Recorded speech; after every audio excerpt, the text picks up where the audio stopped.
convention with the architects, we talk about AI a lot, how it can help us in the future. So during the same time, I'm so happy that I can visit the Rise Tower of OLFU. I give it a speech there, and I met a lot of wonderful students and educators. We have a good time interacting. And I visited the Marvel studio. There's a booth outside. You should go and check it out later. And the other thing is, what I realized is there's also wonderful research facilities, medicals for education and research. So actually during the talk, right, Professor Mike actually tell me as a dream. He dreamed that, hey, Doug, I would like this. It's really nice, like the post office, if it's in the virtual world as well, the Rise Tower. That you cannot tell me this kind of dream. I go back to Singapore, I can't really get it off my mind. So what I did was, I thought of generative AI. What if I add generative AI to accelerate the creation process of the future metaverse? What AI is good is, for instance, I load in free architectural scratch into Stable Diffusion or any other program. I can have a lot of different videos or stills. For some text to video program, you can even have videos. But a video is a video, a still is a still. You cannot interact with it, it's not metaverse ready, right? So what if I combine AI, proceduralism, and real time? So let's take a look. Generative AI. Let's see what it can do. Okay, like I say, I'm so full of the Rise Tower idea. I loaded it into Stable Diffusion. I didn't want beautiful images. I wanted analysis of what? Segmented data. Because machine learning train the kind of the intelligence to recognize what's a door, what is a window, what's a dog, what's a cat by images. And the images are stored in numbers, and thus we have our AI generative workflow.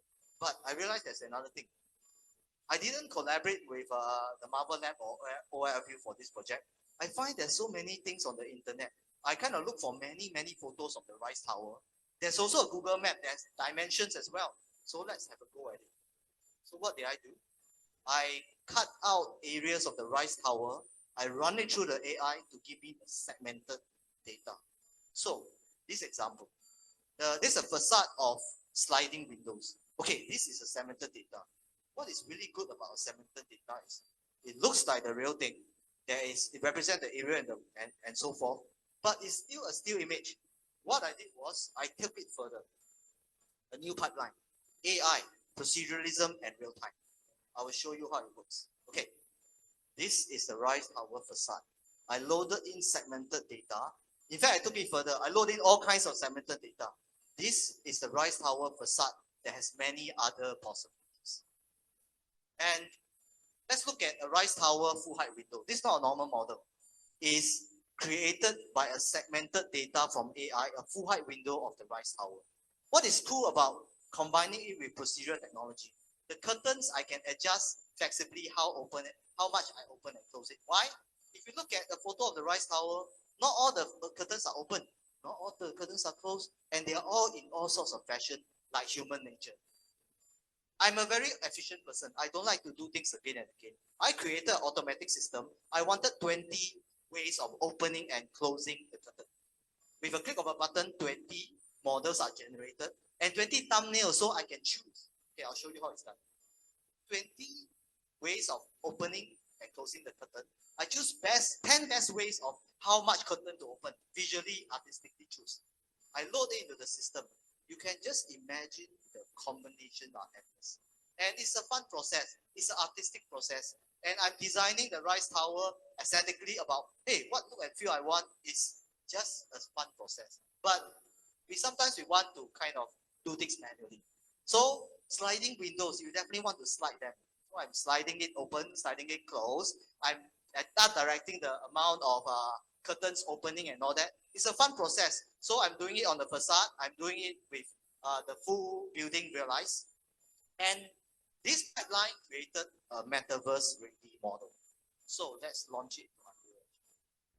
Rise Tower in Unreal Engine, rendering in real time. And it took advantage of real-time global illumination reflection system and AI, proceduralism, and real-time technology combined to bring you the Rise Tower. So Michael, your dream came true. And what is good about this project is it's more interesting than a regular virtual architecture visualization because the sliding windows are open and closed like what we see every day. The curtains are manually open and closed like what we see every day. So that should be the metaverse, not some boring environment.